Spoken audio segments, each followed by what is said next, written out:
The worm bins. Like Dune. Except the worms ride you. Zero philosophy.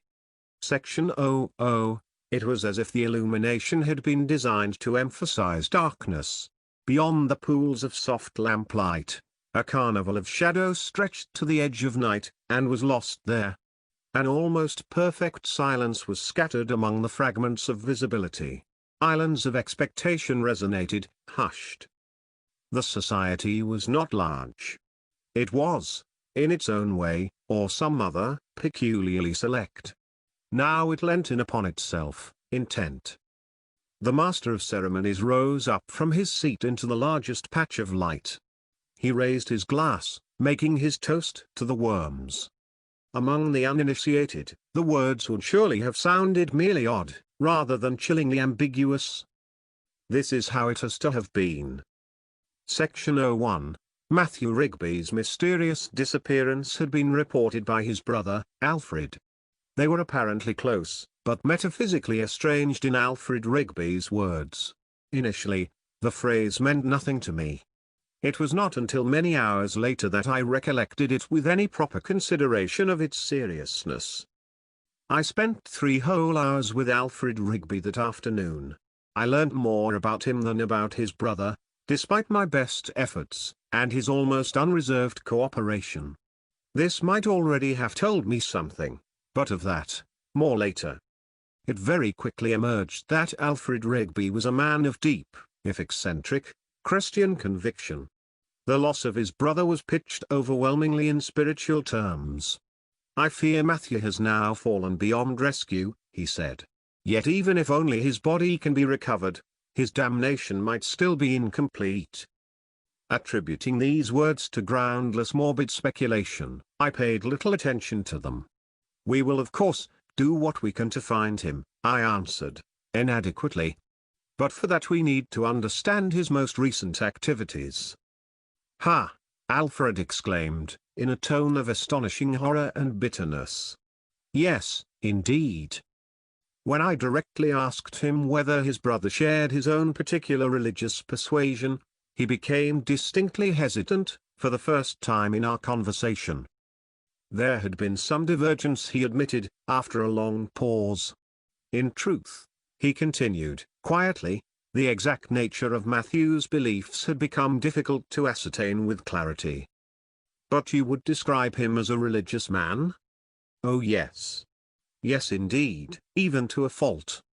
I found this turn of phrase difficult to interpret, but refrained from direct comment. "Resurrection in the flesh, you understand," he continued. "The sublime mystery at the heart of our faith. It gnawed upon him. He considered it essentially unthought." "Isn't that what a mystery means?" "That depends, in turn, on what thought means." I had never been further out of my depth. Even my weak grasp on what had already been said was slipping. What would count as a relevant question? I had come to the end of what I could then learn. Section 02. The bare facts of the matter are more easily enumerated.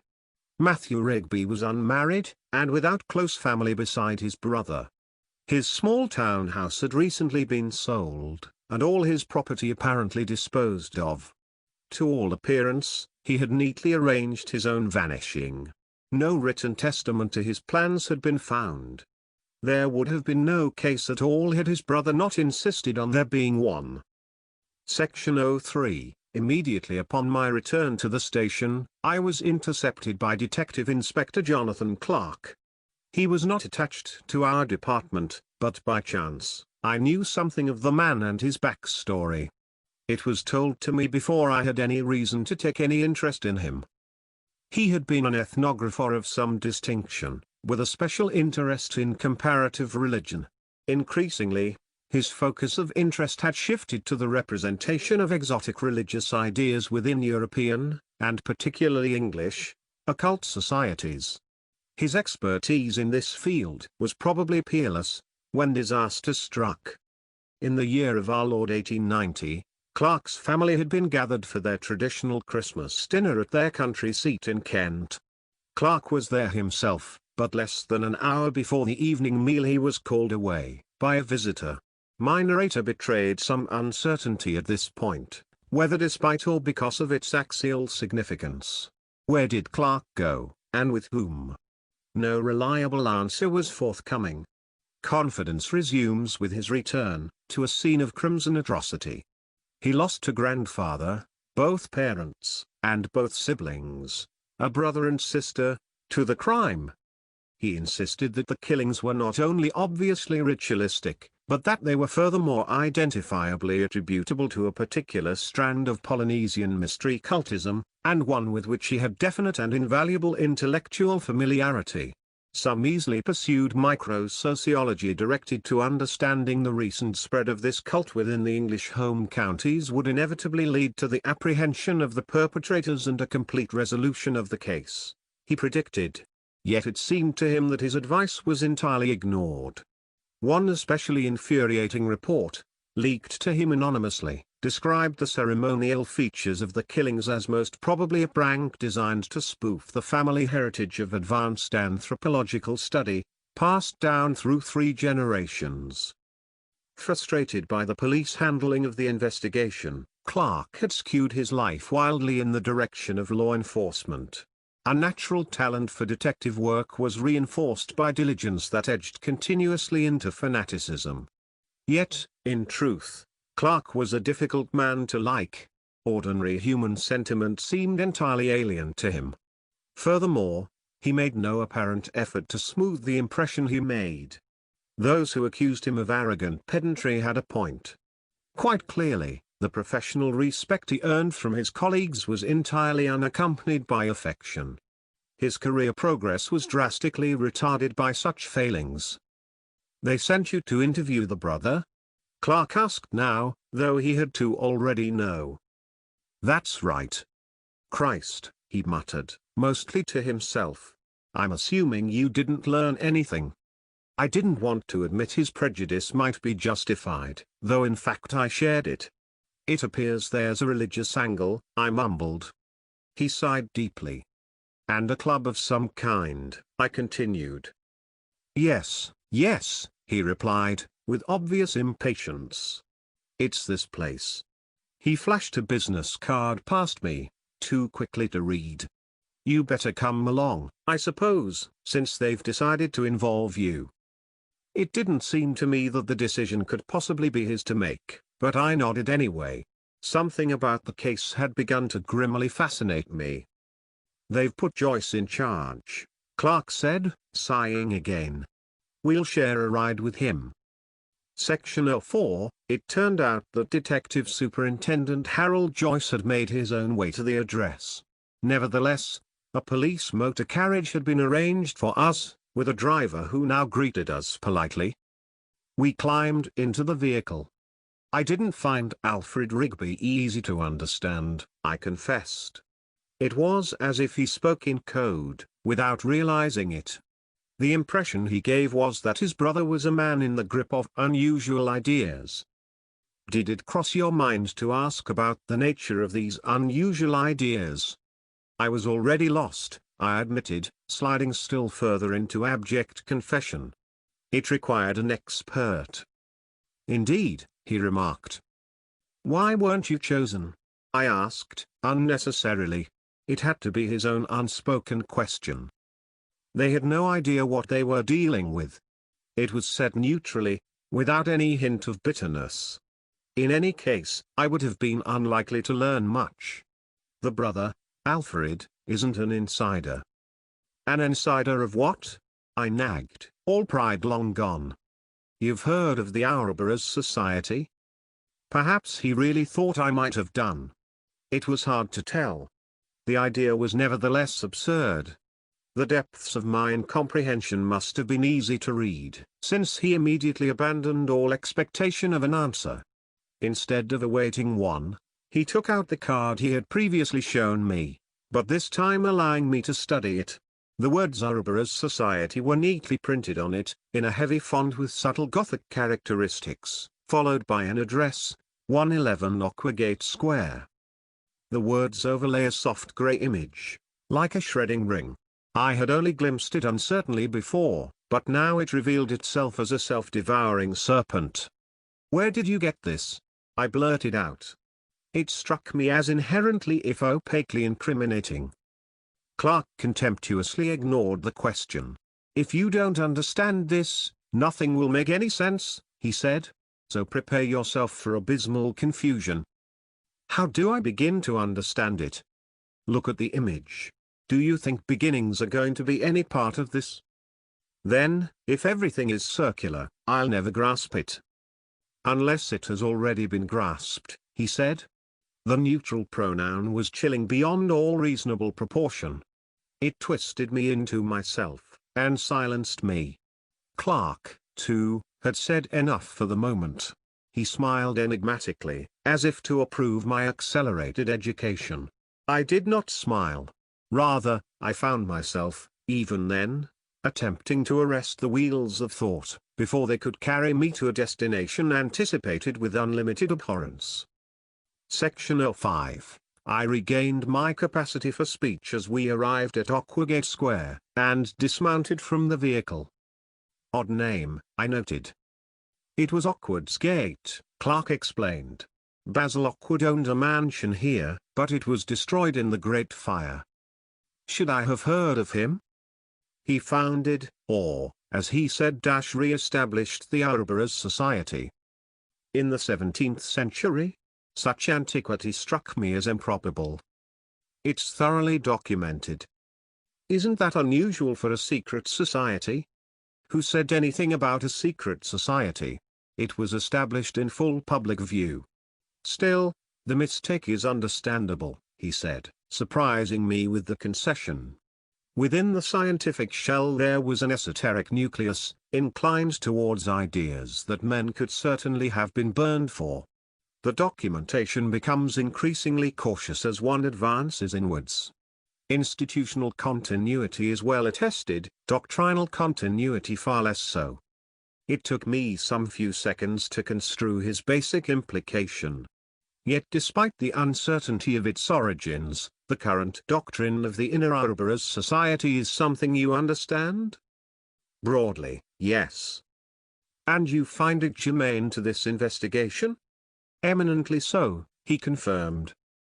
Section 06. The square appeared too small for 111 addresses, or even for a third of that number. Its atmosphere was forlorn.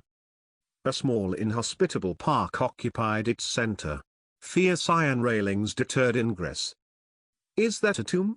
I wondered aloud. Clark nodded. Awkward's, he said. Now, if you can guess what it's called among the initiated, I'll be impressed. I can't even guess who the initiated are. Those who know it as the empty tomb, he said, to avoid being sidetracked. You might be finding the reverberations intriguing. He was right, but not in any way that indicated convergence upon insight. Rather, my thoughts were being scattered through ever more hectic gyrations. There's nobody? We don't know, he admitted, but there has certainly been an idea that there is not. That Awkward mysteriously disappeared. Now you're beginning to get it. But no more than beginning, I confirmed, with what I hoped was a suitably humble smile. In our line of work, missing people are more of a question than an answer, aren't they? All I can see is more puzzles heaping up. Missing people is a category that needs decomposing. You mean it requires further specification? That too, he answered. This is the place. Section 07. The building numbered 111 looked as if it should have had a name as well, or instead, to match a nearly unendurable weight of history. It had not aged gracefully, but seemed to my eyes almost a materialization of accumulated bitterness. An edifice built for bad memories would appear the same. It was tucked into an urban nook, largely sheltering it from casual observation. Up close, its grandeur was striking.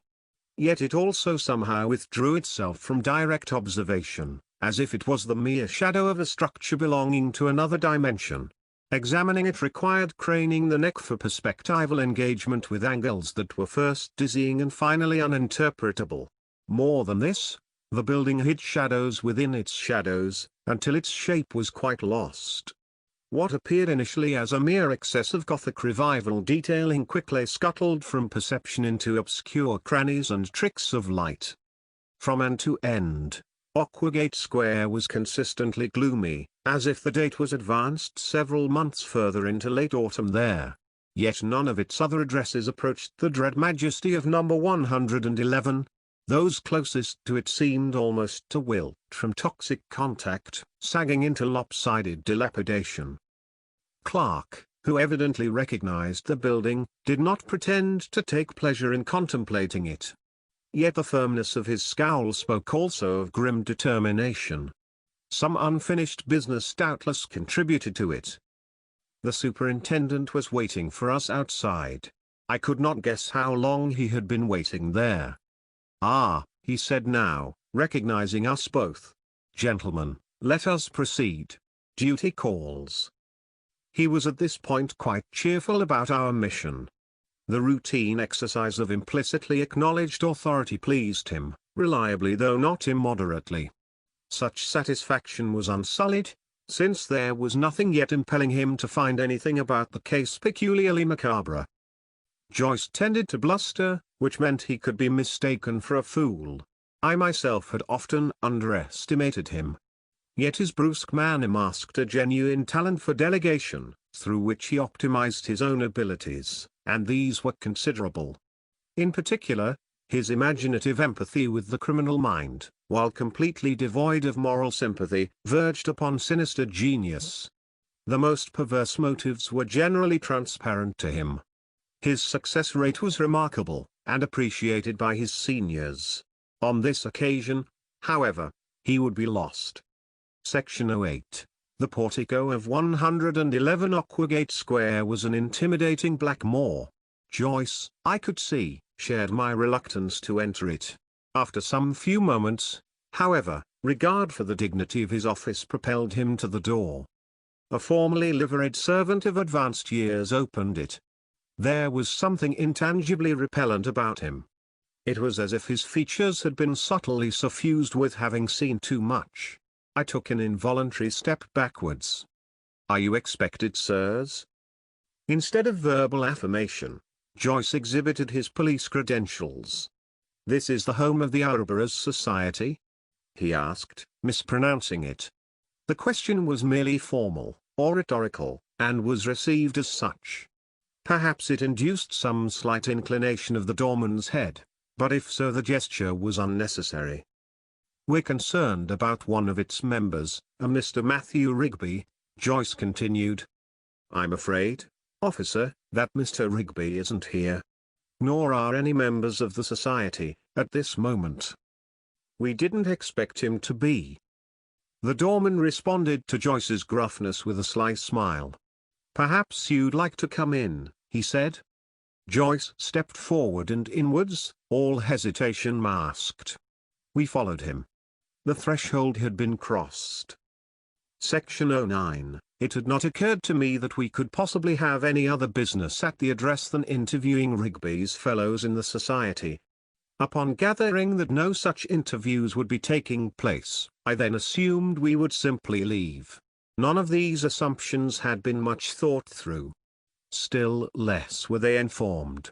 Only later would I understand that Clark had his own, very definite investigative objectives, which he had shared to some negligible extent with Joyce, but no further. As I followed my colleagues into the building, whatever I had previously held onto as a sense of purpose disintegrated completely. Directionless compliance replaced it. The price I paid in dignity for this was fully compensated by irresponsibility. Never before had I felt such relief from the suspension of agency. What now happened would not be of my doing. This I seized upon almost as a salvation, such was the morally ominous quality of the world we then entered. Understanding nothing about our objectives liberated the faculty of sensation. My perceptions were abstracted and refined, or at least aestheticized. What I saw around me was seen as a complex artwork should be, absorbed without presupposition, as attention diffused passively across its features and details. Prejudice was melted as if by a torch. With each passing moment I knew less about what might be learnt here. An undertow of unprecedented dread carried me forward into its lesson. Section 10, from both sides of the entrance hall, twin staircases curved upwards to the second floor. Bizarrely elaborate black ironwork dominated the scene. The effect was draconic, though I could not quite work out why. It suggested a huge coiling mass, erupting from extra-cosmic obscurities, into which we were invited to proceed. To the left, I think, Clark advised, in a voice lowered deferentially. The event hall is there. With a grunt of subverbal appreciation, Joyce led us in the direction, up to the next level. The demented intricacy of the staircase railings became ever more startling as we approached and were guided by them. Iron tangles rose in waves, as if mounting towards some unspeakable crisis. The fellow who designed the banisters claimed to be a sixth-generation direct descendant of Awkward, Clark noted. It probably won't surprise you to learn that he died howling in Bedlam. You seem to know a lot about the place, Joyce grumbled. Unless you're careful, you'll be confused for a cultist. Someone has to keep an eye on them. Yes, Joyce accepted, as if with enormous reluctance. I suppose that's true. So long as the gamekeepers don't find themselves turning into poachers, you know. The sentence echoed, its tense uncertain. Section 11, within the main hall the opulence of impression defied comprehension. Even the wallpaper seethed with complexity. The pattern suggested massive repetition, but then dissolved into endless variation upon close inspection. I struggled to imagine a manufacturing process that might produce it. No part of the design ever quite happened twice. The wonderment that possessed me upon making this discovery is hard to convey. Momentarily, I even doubted its consistency with woken consciousness. You'll find no clues there, Clark said, breaking my fugue. If he had grounds for this assumption, they escaped me. Some stubborn impulse pushed me to intensify rather than withdraw my scrutiny. How could something so extraordinary lack relevance? Yet the phenomenon, while continuously astonishing, was unyielding in its meaninglessness. There were no depths to penetrate, or signs to catalogue. Flat mystery prolonged itself across the walls. After some few further stubborn moments I disentangled my gaze from it. You're right, I admitted, grudgingly. There's nothing to latch onto. It's strictly incomprehensible. There are plenty of other things to examine here that can tell you more. It was said neutrally enough, and was even as close as Clark ever came to amiability. Still, the words chilled me.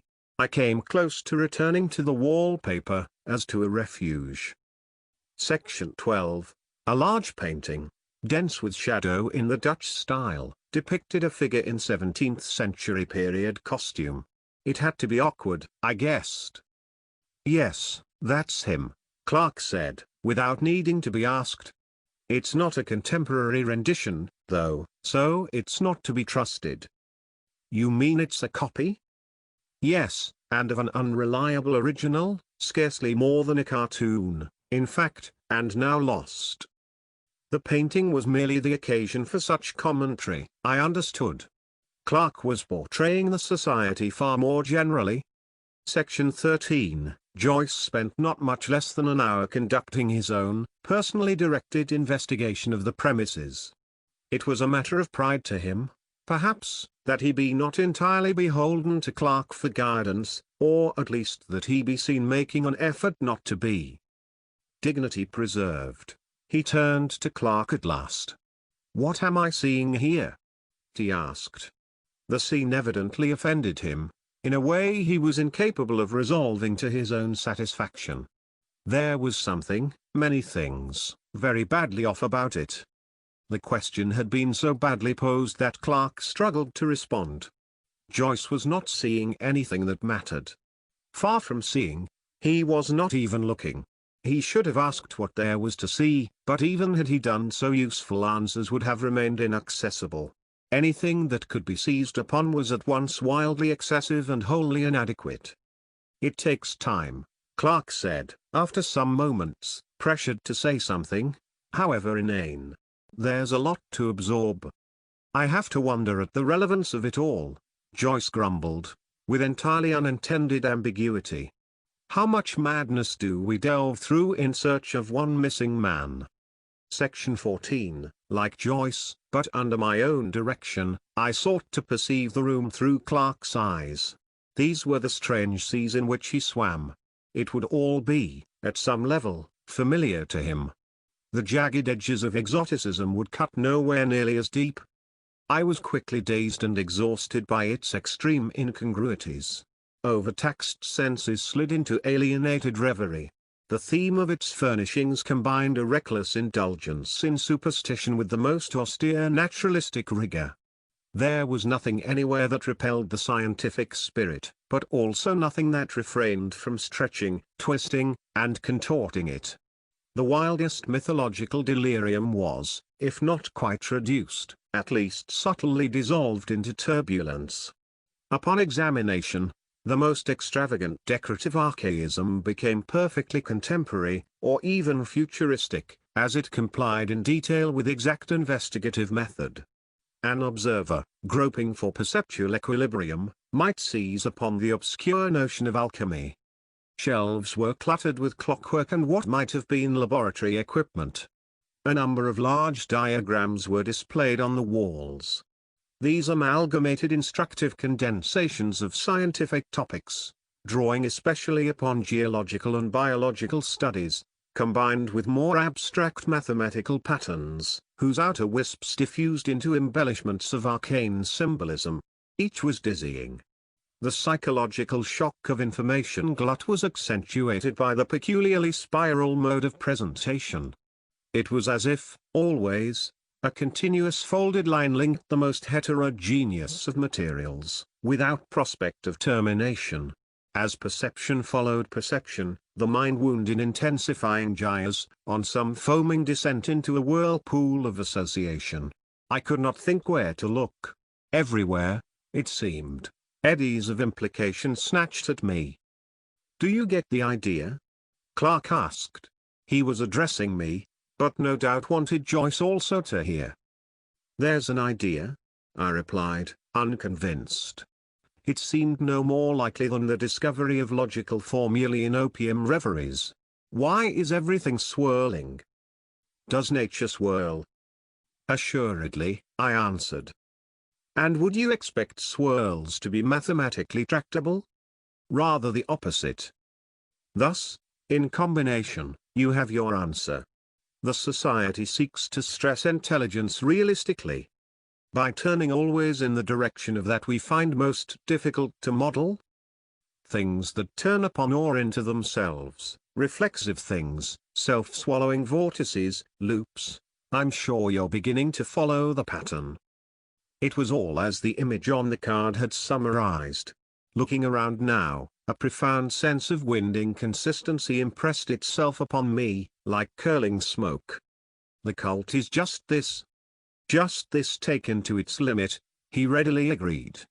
Never holding back in word or deed, he added, as if quoting something, a motto perhaps.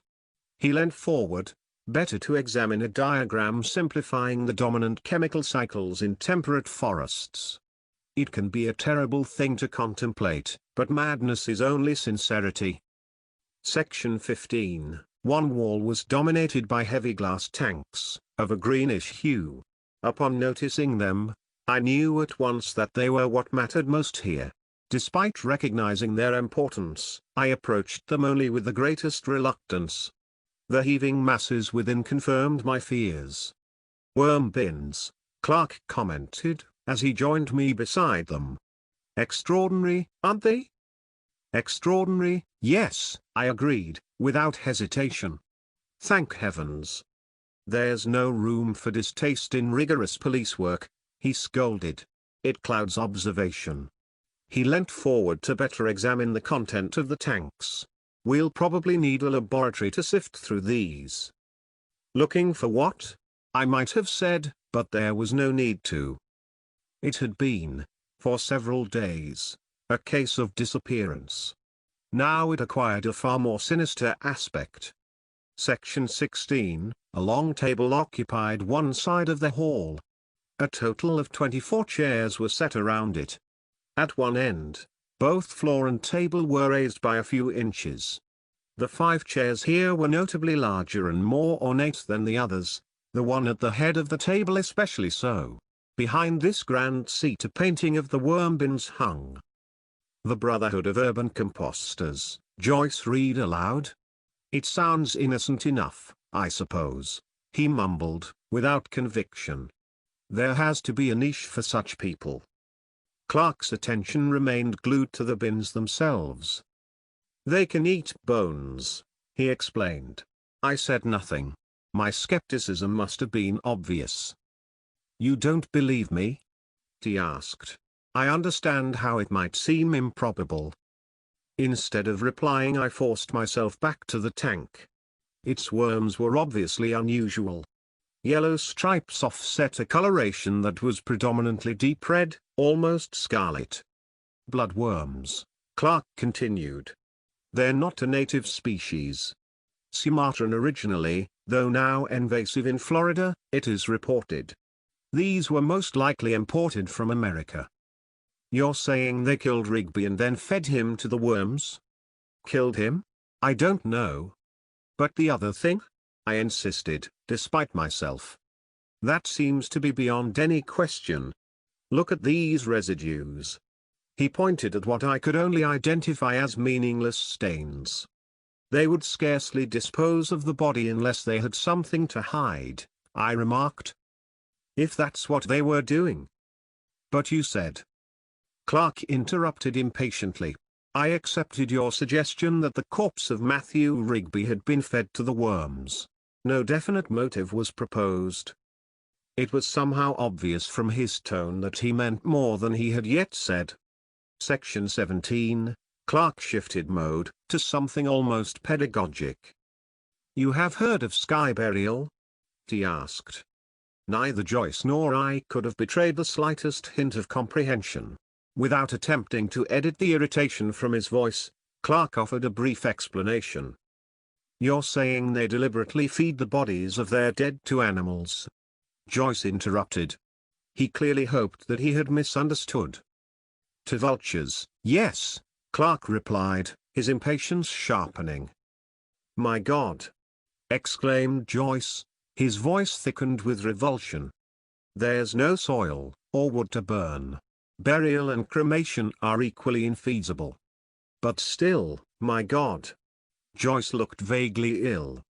Then his thoughts connected, and he looked worse. "You're not saying—" "It's the most probable hypothesis."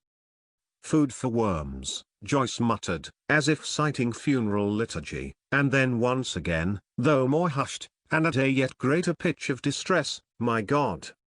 "Transmutation of the flesh," Clark noted. "It's an old idea. You will, of course, be familiar with it from our own religious traditions. Certain tendencies in esoteric alchemy were especially oriented towards it." Section 18, I found it easy to empathize with Joyce's outburst of spiritual horror, despite its incontinence. My higher faculties, too, rose in revolt against the thesis being advanced. "It makes no sense," I protested. "What imaginable advantage could be expected from this?" "We'll get to that," Clark said, "in time. Or at least not outside it," I muttered, before being checked by better judgment. As no stranger to such petty displays of animosity, he ignored the comment, except for a thin private smile. Section 19, De Vermis Mysterious can seem unnecessarily morbid on a first reading. It is easy to miss the subtle humor. How could it be imagined that feeding oneself to worms might be an attractive idea? But eventually, sense dawns. By the time you grasp the inevitability, its work is done. Section 20. For some few seconds my curiosity overcame even abysmal aversion. "So how did he die?" I asked. If far from the most lurid question arising from the case, this was surely still the most important object of police investigation. Abominations could be of no official concern to us if they were not also crimes. It might turn out there is nothing wrong, Clark quietly suggested. Nothing wrong, Joyce exploded. He had finally crossed the line, passing beyond his outer limit of psychological endurance. This is England, damn it. We don't feed our dead to loathsome vermin and then make a religion out of it. It seems we do, at least occasionally. Clark's calm was not deliberately provocative, but it might as well have been. It incorporated a refusal of moral communion that trampled down all social inhibition. I wondered whether physical violence was in prospect. Was Rigby already dying? I asked. Oh, I see no reason to indulge that hypothesis, Clark answered, with entirely inappropriate steadiness. Then he was killed? Murdered, Joyce added, in correction. Unless, most probably, he sacrificed himself, Clark suggested, with unmistakable firmness of conviction. How could that possibly have been motivated? I asked once again. It could not have been thought an elevation. My God! Repeated Joyce once more, revolted by my question, and meaning no such thing. His psychological state was visibly fraying. Clark sought to answer me, as directly as he could. You know the expression opening a can of worms? He asked. It's only partially like that. You see, the worm is the can, which is to say, the envelope. The great envelope, I said, recalling a cryptic inscription near the worm bins. Yes, exactly, Ouroboros, he confirmed, the all-enveloping worm. Joyce wanted the conversation to end, it was clear. He could accept no justification for it. Police procedure did not require such reflections. Evil was being indulged. Yet he made no effort to silence us. To assert control, even in this way, would have been to take the case more fully into his own hands, and, by this point, that was the very last thing he wanted to do. It was extraordinary to see him thus changed. I wondered what he might do. Section 21, steered still by the objective of directness, Clark changed tack again. When do you think this is happening? He asked. The question was too arcane for positive reception. Blank looks closed upon him, tinged with varying degrees of hostility. Oh come, he continued, unflustered. Has no one even begun to consider context? Without quite understanding his insinuation, a shiver passed through me. It would be better not to hear, I knew. Context and envelope slimed into each other. Yet Clark had not finished. That was when I began to suspect a worm dream, he said, as if musing to himself. Please let this mean a dream about worms, I begged silently, while suspecting something else entirely. The hope died upon conception. Already, his thoughts trod the other track. Did you ever study the transcendental philosophy? He asked me. I mean study it enough, at least, to intuit the worm behind the world? Joyce, I knew, was simply refusing to hear the words. He looked around the room as Clark spoke, absented from what was being said. Perhaps I had never envied anything as much as this capability. If you are determined to speak of something other than a dream with worms as its object, I said to Clark, then I would very much appreciate some opportunity for psychological preparation. He smiled coldly at this, though perhaps as warmly as he ever did. Evidently you are ahead of me, he said. Perhaps nothing further needs adding. Perhaps not, I echoed him, desperate that it be so. Although, you asked earlier why anyone would do this, he said. And that remains unanswered so far. Unanswered, also, for you? Not so much, he admitted. As you understand, a long path led me here. Things that seemed improbable at best, on the way, now appear closer to certainties. Hideous wisdom glittered in his eyes. Section 22. Madness is a word that is easy to use casually. It has associations that are widely, if hazily, grasped, and lends itself to hyperbolic employment. Such flippancy assures that when madness is in truth approached, its mere glimpse carries a charge of shattering revelation. What uncloaked itself as madness before me now, introduced by Clark's words, was an absolute confidence that I should soon know. Something of a nature I could not yet even suspect was unquestionably arriving. It seemed, overwhelmingly. It was, then, a gnosis of the void that crashed over me. That without what it might be said. It was less than a clue, and yet no less than perfect evidence. Section 23. A spectre of salvation came. Enough, Joyce said. And, in the Lord's sweet name, far more than enough, he added. Detective Inspector Clark, based upon the discretion invested in me by Her Majesty's government, you are immediately relieved of all further responsibilities in this case. Consider yourself recused. Clark did not look surprised, or even much irritated. Recusal does not usually apply to police work, he said. It certainly shouldn't here.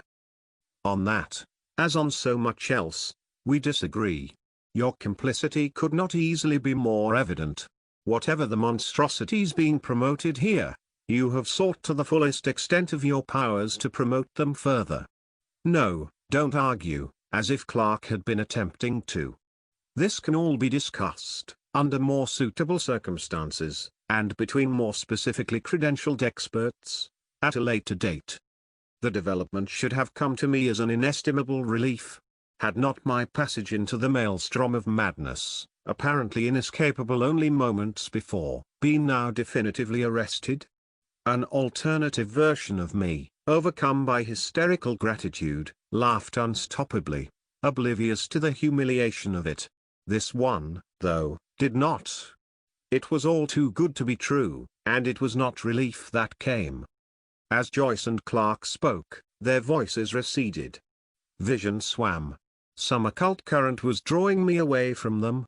As I sank backwards, perspective exploded. No, I said, without purpose. I don't want this.